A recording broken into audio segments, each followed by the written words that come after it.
Smuggler, طوائف اور مولوی قسط نمبر 1۔ اس ڈرامے کا آخری کردار بھی اس دنیا سے اٹھ گیا ہے۔ اب میں یہ کہانی سنا سکتا ہوں۔ راولپنڈی شہر سے کچہری کے راستے چک لالہ کی طرف جاؤ تو راستے میں لئی کا پل آتا ہے جو بہت اونچا ہے۔ اب تو یہ علاقہ گنجان آباد ہو گیا ہے۔ پاکستان بننے سے تھوڑا عرصہ بعد تک یہ علاقہ اتنا ویران تھا کہ رات کے وقت پل کے قریب راہزنی کی وارداتیں ہوتی رہتی تھیں۔ پل کے نیچے نالہ لئی کے کنارے راہزنوں کے کسی شکار کی لاش اکثر پڑی ملتی تھی۔ شام کے بعد لوگ کم ہی اس طرف سے گزرتے تھے۔ 1950 کے شروع میں پل کے نیچے ایک اور لاش پڑی دیکھی گئی۔ اتفاق سے میرا گزر ادھر سے ہوا تو میں نے لاش دیکھ لی۔ کھوپڑی اس طرح کچلی ہوئی تھی جیسے کسی نے اوپر سے وزنی پتھر یا بڑا ہتھوڑا مارا ہو۔ گردن جسم میں دھنس گئی تھی۔ یہ بدقسمت انسان راہزنوں کا شکار معلوم نہیں ہوتا تھا کیونکہ اس کے جسم پر ایک میلی کچیلی دھوتی کے سوا اور کوئی کپڑا نہ تھا۔ داڑھی لمبی تھی اور وہ پاگل تھا۔ پولیس نے لاش کو لاوارث قرار دے کر کہیں دفن کر دیا اور ایک دردناک کہانی مٹی میں دب گئی۔ وہ لاش واقعی لاوارث تھی اور مرنے والا پاگل تھا جسے صرف 3 انسان جانتے تھے، ایک سمگلر، ایک طوائف اور میں۔ سمگلر کو مرے 6 سال گزر گئے ہیں اور چند مہینے گزرے طوائف بھی مر گئی ہے۔ یہ اس ڈرامے کا آخری کردار تھا جس کے مرنے کے بعد میں ساری کہانی سنا سکتا ہوں۔ سنانے سے پہلے میں یہ بتا دینا ضروری سمجھتا ہوں کہ مرنے سے بہت عرصہ پہلے سمگلر سمگلر نہیں رہا اور طوائف طوائف نہیں رہی تھی۔ وہ راولپنڈی کے ایک گوشے میں شریفانہ زندگی بسر کر رہے تھے۔ میری حیثیت ان کے دوست کی تھی۔ یہ دوست اتفاقیہ شروع ہوئی تھی اور ایسے حالات میں ہوئی تھی جنہیں انسان 1000 سال تک زندہ رہے تو بھی بھلا نہیں سکتا۔ میں اگست 1947 کے آخری دنوں کو کیسے بھلا سکتا ہوں جب میں کشمیر سے اس حالت میں پاکستان کی طرف آ رہا تھا کہ میری ران میں ایک ڈوگرے کی سنگین کا گہرا زخم تھا۔ ایک بازو اور کندھا بالکل سن اور بے جان ہو گئے تھے کیونکہ کندھے پر دوسرے ڈوگرے نے رائفل کا بٹ مارا تھا۔ ران کے زخم پر میں نے ایک گندا کپڑا جو مجھے راستے میں پڑا ملا تھا باندھ رکھا تھا۔ خون بہتا جا رہا تھا اور میں خون کا آخری قطرہ بہہ جانے سے پہلے پاکستان میں داخل ہونے کے لیے تیز چلنے کی کوشش کر رہا تھا۔ اگر میرا صرف جسم زخمی ہوتا تو شاید اپنے آپ کو سنبھالے رکھتا۔ میری روح اور میرا دل بہت زیادہ زخمی تھے۔ یہ زخم ایسے تھے جو مجھے چلنے نہیں دیتے تھے۔ میں اپنے سارے کنبے میں اکیلا زندہ بچا تھا اور توقع یہی تھی کہ میں بھی جو اپنے کنبے کا آخری فرد ہوں پاکستان کی سرحد سے دور کسی پتھریلی وادی میں گر کر مر جاؤں گا اور میری لاش بھیڑیے کھا جائیں گے۔ میری موت اور میرے کنبے کی موت میں فرق صرف یہ تھا کہ میری ماں، میرا باپ، 2 بھائی، 2 بہنیں، ایک بھائی کی بیوی اور اس کا دودھ پیتا بچہ اور میرا دادا جلتے ہوئے مکان میں زندہ جل گئے تھے۔ میں پاکستان کے راستے میں مرنے کے لیے زندہ بچ گیا تھا۔ ڈوگرے فوجیوں اور شہر کے ہندوؤں نے رات کو اس وقت ہمارے مکان کو آگ لگائی تھی جب ہم سب گہری نیند سوئے ہوئے تھے۔ یہی ہماری غلطی تھی کہ ہم سو گئے تھے، وہ سونے کے دن نہیں تھے۔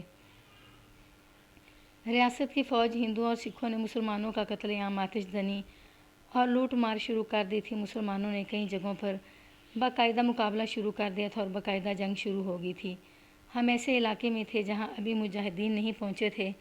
ڈوگرے مجاہدین سے شکست کھا کر بھاگتے تھے تو غیر مسلم شہریوں کو ساتھ ملا کر شکست کا بدلہ ہم سے لیتے تھے۔ ہمارے سامنے یہی ایک راستہ تھا کہ پاکستان چلے جائیں۔ کچھ کنبے چلے گئے تھے، بہت سے رہ گئے تھے۔ رات کو کوئی مسلمان سوتا نہیں تھا لیکن ہم سو گئے تھے۔ شعلوں کی تپش نے ہمیں جگایا۔ ہم میں سے جو کوئی باہر کو بھاگا اسے باہر کھڑے کافروں نے اٹھا کر آگ میں پھینک دیا۔ میرا ایک بھائی زندہ تھا۔ ہم نے مقابلہ کیا جس میں میرا بھائی مارا گیا اور مجھے بھاگنے کا راستہ مل گیا۔ پیچھے سے ایک ڈوگرے نے میری ران میں سنگین اتار دی اور دوسرے نے کندھے پر بٹ مارا۔ میں گر پڑا۔ پھر ان کی توجہ شاید کسی اور طرف ہوگی ورنہ وہ مجھے بھی اٹھا کر آگ میں پھینک دیتے۔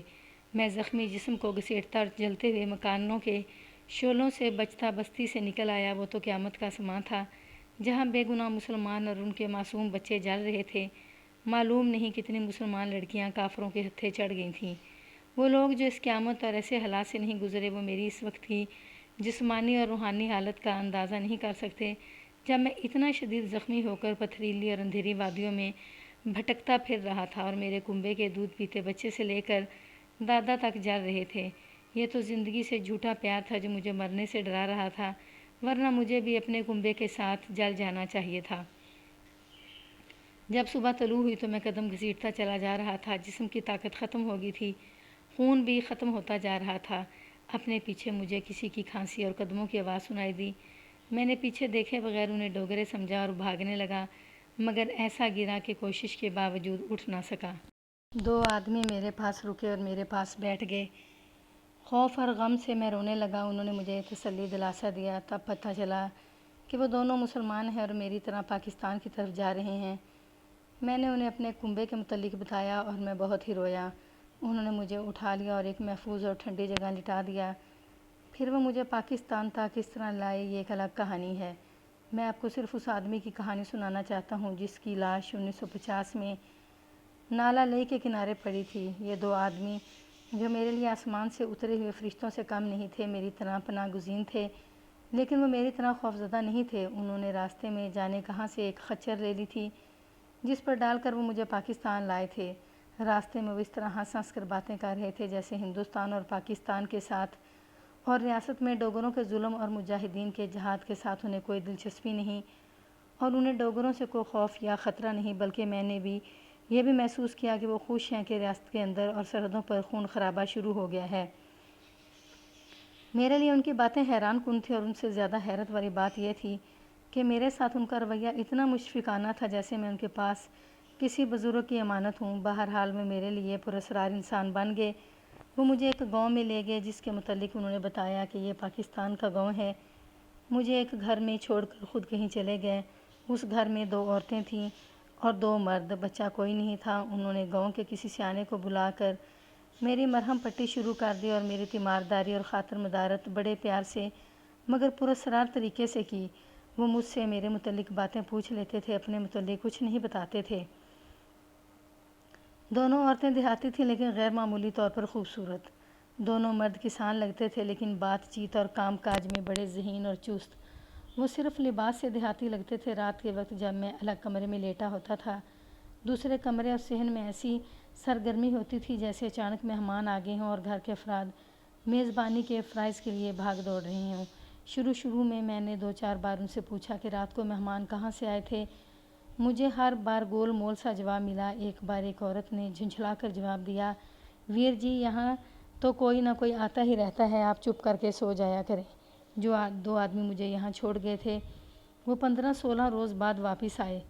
مجھ سے سارے حال احوال پوچھا اور یہ کہہ کر چلے گئے کہ تمہارا زخم اور چوٹ ٹھیک ہو جائے تو تمہیں کسی شہر میں چھوڑ آئیں گے۔ جب وہ اپنے عزیز یاد آتے تھے مجھے جو زندہ جل گئے تھے تو میری حالت پاگلوں کی سی ہو جاتی تھی۔ میں اتنا روتا تھا کہ ہچکیاں تھمتی نہیں تھیں۔ جب اپنے مستقبل کے متعلق سوچتا تھا تو اندھیرا ہی اندھیرا نظر آتا تھا، دم گھٹنے لگتا تھا، کوئی ٹھکانہ نہیں تھا، پہنے ہوئے کپڑوں کے سوا پاس کچھ بھی نہیں تھا۔ شاید 1.5 مہینہ گزرا ہوگا کہ میں بالکل ٹھیک ہو گیا۔ ایک روز وہ دونوں آدمی آ گئے تو میں نے انہیں کہا کہ اب مجھے کسی ٹھکانے پر پہنچا دیں اور مجھے بتائیں کہ میں اب کیا کروں۔ ان میں سے ایک نے مجھے سر سے پاؤں تک گہری نظروں سے دیکھا، پھر میرے چہرے پر نظر جما کر بہت دیر تک دیکھتا رہا۔ آخر دھیمی سی آواز میں پوچھا، ہمارے ساتھ کام کرو گے؟ کیوں نہیں کروں گا، میں نے جواب دیا۔ نہیں کروں گا تو زندہ کیسے رہوں گا؟ کام بتائیے کیا ہے؟ جب اس نے کام بتایا تو میرے منہ سے بے اختیار نکل گیا، نہیں یہ کام مجھ سے نہیں ہو سکے گا۔ وہ سمگلر تھے اور مجھے اپنے گروہ میں شامل کرنا چاہتے تھے۔ کشمیر کی اس وقت کی صورتحال میں ان کا خوب کاروبار چل رہا تھا، لوٹ مار عام تھی۔ میں یہ نہیں کہہ سکتا کہ یہ لوگ کشمیر کے اندر جا کر مسلمان گھروں کو بھی لوٹتے تھے یا نہیں۔ انہیں میرے متعلق یہ تو معلوم ہی تھا کہ میرا اب اس دنیا میں کوئی نہیں رہا اور اب میں زندگی کا نیا راستہ ڈھونڈ رہا ہوں۔ ان 2 آدمیوں نے مجھے اپنے پیشے کے متعلق سبز باغ دکھانے شروع کر دیے۔ وہ چونکہ میرے محسن تھے اس لیے ان کی ہر بات میرے دل میں اترتی جا رہی تھی۔ وہ مجھے زخمی حالت میں اٹھا نہ لاتے تو یہاں میرا علاج نہ ہوتا تو میں کبھی کا مر چکا ہوتا۔ اس کے باوجود میں رضامند نہ ہوا۔ انہوں نے کہا کہ تھوڑا عرصہ اور یہیں گزارو، اگر طبیعت مان جائے تو بتا دینا، ہم تمہیں راستہ دکھا دیں گے، کئی ڈھنگ سکھا دیں گے اور جتنی خوبصورت لڑکی چاہو گے لا کر تمہارے ساتھ بیاہ دیں گے۔ مجھ میں انہیں 2 خوبیاں نظر آتی تھی، ایک یہ کہ میں جوان تھا اور دوسری یہ کہ میں تعلیم یافتہ تھا۔ میری سب سے بڑی یہ خوبی انہیں پسند آئی تھی کہ میرے لیے کوئی پناہ نہیں تھی اور میں اس ملک میں اجنبی تھا۔ میں نے ان کی یہ بات مان لی کہ تھوڑا عرصہ رک جاتا ہوں، چنانچہ میں وہاں رک گیا۔ اس روز کے بعد گھر میں جو 2 عورتیں تھیں وہ مجھ سے پہلے سے زیادہ دلچسپی لینے لگیں۔ اس سے پہلے میرے ساتھ ان کا تعلق اتنا ہی تھا کہ مجھ سے میری صحت کے متعلق پوچھ لیتی تھیں اور کھانا دینے کے لیے میرے کمرے میں آتی تھیں۔ اب بڑی بے تکلفی سے باری باری میرے پاس بیٹھنے لگیں اور ہنسی مذاق بھی شروع کر دیا۔ جیسا کہ میں کہہ چکا ہوں کہ وہ غیر معمولی طور پر خوبصورت تھیں۔ میں یہ تو سمجھ گیا کہ یہ لوگ مجھے اپنے جال میں پھنسا رہے ہیں، لیکن مجھے کوئی اور طریقہ نہیں سوچتا تھا جس سے میں اس جال سے بچا رہتا۔ میں کوئی فرشتہ تو نہیں تھا، ان کا انداز ایسا تھا جسے میں دوستانہ بے تکلفی کہہ سکتا ہوں، بے حیائی نہیں۔ یہی ان کی چال تھی کہ میں ان کا گرویدہ ہو کر انہیں پال لینے کے لیے آگے بڑھوں اور وہ پیچھے ہٹتے ہٹتے مجھے اپنے جال یا پھندے تک لے جائیں۔ میرے گھر کا ماحول شریفانہ تھا جس پر مذہب غالب تھا۔ میں اب اتنا زیادہ دکھی تھا کہ غم سے نجات حاصل کرنے کے لیے مجھے ان دو عورتوں کی بے تکلفی اچھی لگتی تھی۔ دل بہل جاتا تھا، مگر تربیت کا اثر اپنے اندر سے ابھرتا تھا تو میں بہت ڈرتا تھا کہ گناہ نہ کر بیٹھوں۔ ذرا میری ذہنی حالت کو تصور میں لانے کی کوشش کیجیے کہ غم مجھے اس طرح کھا رہا تھا جیسے کسی گناہ گار کی لاش کو کیڑے کھاتے ہیں۔ اس اذیت سے بھاگ کر میں ان خوبصورت عورتوں کے ہنسی مذاق میں پناہ ڈھونڈتا تھا۔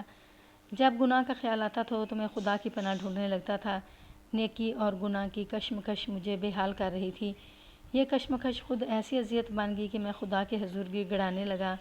گاؤں میں مجھے اذان کی آواز سنائی دیا کرتی تھی جو تھوڑے دنوں سے بند ہو گئی تھی۔ وجہ یہ تھی کہ کشمیر کی جنگ زور پکڑ گئی تھی۔ یہ بھی معلوم ہوا کہ سرحد سے پٹھان بھی آ کر کشمیر کے جہاد میں شریک ہو گئے ہیں۔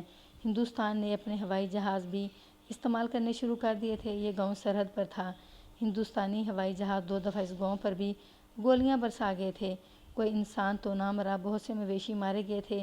گاؤں کے لوگ گاؤں خالی کر گئے تھے۔ جس گھر میں رہ رہا تھا وہ ابھی بھی آباد تھا۔ ایک صبح میری آنکھ بہت سویرے کھل گئی۔ میرے کان میں اذان کی آواز پڑی۔ میں حیران ہوا کہ اس اجڑے ہوئے گاؤں میں مؤذن کسے پکار رہا ہے۔ آواز میں پرسوز ترنم تھا۔ میں اٹھا اور گاؤں کی ویران گلیوں میں سے ہوتا ہوا مسجد میں چلا گیا۔ صبح کی خاموشی میں دور سے توپوں کے دبے دبے دھماکے سنائی دے رہے تھے۔ مسجد کے صحن میں ایک اور آدمی ٹہل رہا تھا۔ میں نے وضو کیا اور اس کے پاس جا کھڑا ہوا۔ وہ بھرے بھرے چہرے والا جوان سا مولوی تھا۔ اسی نے اذان دی تھی۔ میں نے اسے بتایا کہ اس گاؤں میں ہمارے گھر کے سوا کوئی گھر آباد نہیں اور میرے گھر میں کوئی ایک بھی نمازی نہیں۔ مجھے کسی نمازی اور مقتدی کی ضرورت نہیں۔ اس نے جواب دیا، میں ایسے ہی گاؤں کی تلاش میں تھا جہاں مسجد اور میرے سوا کوئی نہ ہو۔ اس کے بعد اس سے ہر روز ملاقات ہوتی رہی، بلکہ دن میں کئی بار ملاقات ہوتی رہی۔ اب میری حالت یہ ہو گئی تھی کہ گھر میں ان 2 عورتوں کے ساتھ ہنستا کھیلتا تھا یا مسجد میں مولوی کے پاس بیٹھا زہد و تقویٰ کی باتیں سنتا رہتا تھا۔ مجھ پر دونوں کا اثر ایک جیسا تھا۔ مولوی کے ساتھ بے تکلفی بڑھ گئی تو اس نے بتایا کہ اس کا باپ مقبوضہ کشمیر کے ایک گاؤں کی مسجد میں امام تھا۔ اس کے گاؤں کا مولوی ابھی بچہ ہی تھا کہ اس کی ماں مار گئی۔ اس کا اور کوئی بہن بھائی نہیں تھا۔ باپ نے اسے پالا پوسا، خود ہی اسے گھر میں پڑھایا اور تعلیم کو مذہب تک محدود رکھا۔ جب لڑکے کا شعور جاگا تو اس نے دیکھا کہ باپ لوگوں کو تعویذ دیتا اور ٹونے ٹوٹکے بتاتا ہے۔ اس نے ایک کتاب رکھی ہوئی تھی جس کے متعلق اس نے لڑکے کو بتایا تھا کہ اس میں ایسے طریقے درج ہیں جن سے لوہا سونا بن جاتا ہے، لیکن باپ نے اسے بتایا تھا اس کے لیے 6 مہینے کے چلے کاٹنے پڑتے ہیں۔ باپ نے اسے یہی تعلیم دی تھی کہ یہ دنیا جہنم ہے۔ جو کوئی دنیا سے دل لگا لیتا ہے وہ اگلے جہان جہنم میں جاتا ہے۔ لڑکے کے باپ نے اسے عورت سے اس طرح ڈرا رکھا تھا جیسے عورت کے سائے سے بھی مرد ناپاک ہو جاتا ہو۔ لڑکے نے گھر میں نہ ماں دیکھی تھی نہ بہن۔ وہ باپ کی گود میں کھیلا اور اسی کے ہاتھوں بڑا ہوا، اس لیے اس کے خیالات پر باپ کا اثر تھا اور باپ کی ہر بات کو وہ آسمان سے اترا ہوا فرمان سمجھا کرتا تھا۔ اس مولوی نے مجھے بتایا کہ وہ مذہب میں ڈوب گیا اور مسجد کو ہی اپنا گھر بنا لیا۔ اس کا ہر قول اور فعل مذہب کا پابند تھا۔ اس نے لڑکپن میں ہی چلے کاٹنے شروع کر دیے تھے۔ گھر میں اس کے باپ سے کوئی عورت تعویذ لینے آ جائے تو وہ قریب بھی نہیں بیٹھتا تھا کیونکہ باپ نے اسے عورت سے ڈرا رکھا تھا۔ اسی لیے جب 1947-48 میں اس کی عمر 28-30 برس ہو چلی تھی اس نے شادی نہیں کی تھی۔ باپ نے اسے ایک خاص وظیفہ بتایا تھا جس کی قبولیت کی شرط یہ تھی کہ دنیا کے ہنگاموں سے دور کسی ویران جگہ کیا جائے۔ وظیفے کے لیے رات کا وقت مقرر تھا اور قبول ہونے کی صورت میں اس کا کرشمہ یہ بتایا گیا تھا کہ جنوں کا بادشاہ بھی قبضے میں آ جاتا ہے اور انسان انسانوں اور جنوں کا امام بن جاتا ہے۔ اب کشمیر میں ڈوگروں نے مسلمانوں کو قتل کرنا اور ان کے مکانوں کو جلانا شروع کر دیا تو اس کا باپ مسجد میں شہید کر دیا گیا اور بیٹا جان بچا کر نکل آیا۔ وہ باپ کے ٹونوں ٹوٹکوں والی کتاب اپنے ساتھ لے آیا تھا۔ بہت کوشش کے بعد اسے یہ گاؤں ملا تھا جو وظیفے کی شرائط کے مطابق ویران تھا اور مسجد بھی تھی۔ میں جب اس کے پاس جا بیٹھتا تھا تو مجھے خداوند تعالیٰ اور رسول کریم صلی اللہ علیہ وآلہ وسلم قرآن پاک اور حدیث شریف کی ایسی باتیں سنایا کرتا تھا کہ میرے دل سے غم کا بوجھ ہلکا ہو جاتا تھا۔ میں نے اسے سنایا کہ کس طرح میرا کنبہ جل گیا تھا تو اس نے قرآن اور حدیث کے حوالے دے کر مجھے ایک خوش باش انسان بنا دیا۔ اس نے کہا کہ دنیاوی رنج و آلام اور مسرتیں کوئی معنی نہیں رکھتیں، جو کہ ان کا اثر قبول کرتا ہے وہ اگلے جہان دوزخ کی آگ میں جلتا ہے۔ مولوی مجھے مذہب کے رنگ میں رنگتا چلا جا رہا تھا اور اس کے ساتھ ہی گھر میں دو عورتیں مجھے اپنے رنگ میں رنگنے کی نہایت حسین اور دل فریب کوششیں کر رہی تھیں۔ یہ میری کمزوری تھی کہ جو لذت مجھے مسجد میں ملتی تھی ویسی ہی ان عورتوں سے حاصل ہوتی تھی۔ اس کی وجہ یہ تھی کہ میرا دل زخمی تھا اور روح بھی مجروح تھی۔ میں دراصل سکون کی تلاش میں ٹھوکریں کھا رہا تھا۔ اس دوران وہ دو آدمی 2 مرتبہ آئے اور خلوص اور پیار سے مجھے اپنے گروہ میں شامل ہونے کی ترغیب دی۔ میں نے آخر رضامندی کا اظہار کر دیا اور جو 2 آدمی اس گھر میں رہتے تھے وہ مجھے زبانی ٹریننگ دینے لگے۔ میں یہ ٹریننگ لیتا رہا، مسجد میں مولوی کے پاس بھی بیٹھتا رہا اور اس کے ساتھ نماز بھی پڑھتا رہا۔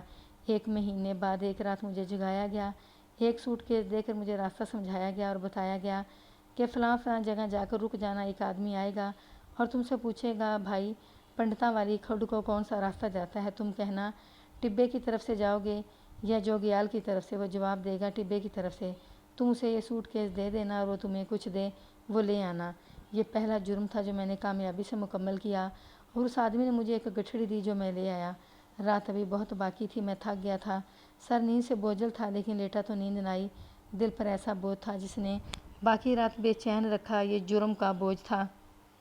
15 روز بعد مجھے ایسے ہی ایک اور جرم کے لیے بھیجا گیا، وہ بھی میں نے کامیابی سے کر لیا، لیکن اس دفعہ دل اور دماغ کی حالت پہلے سے بھی زیادہ بری ہوگی۔ جسم کے اندر کانٹے چبھتے تھے اور دل چاہتا تھا کہ کسی کو بتا دوں کہ میں جرم کر رہا ہوں، شاید اس سے کچھ سکون مل جائے۔ تیسری بار بھی میں جرم کر آیا اور صبح اٹھتے ہی مسجد میں جا کر مولوی کو بتا دیا کہ میں کس راہ پر چل پڑا ہوں۔ میں نے گناہ کا اعتراف کیا تو مولوی نے مجھ سے توبہ کروائی اور کچھ پڑھ کر میرے سارے جسم پر پھونک ماری۔ اس نے مجھے یقین دلایا کہ میرے گناہ بخشے گئے ہیں اور مجھے مشورہ دیا کہ میں یہاں سے بھاگ جاؤں۔ گناہ کی دولت سے بہتر ہے کہ نیکی کر کے بھوکے مر جاؤ، اس نے کہا۔ جو کچھ ہے اگلا جہان ہے، یہ دنیا فانی ہے۔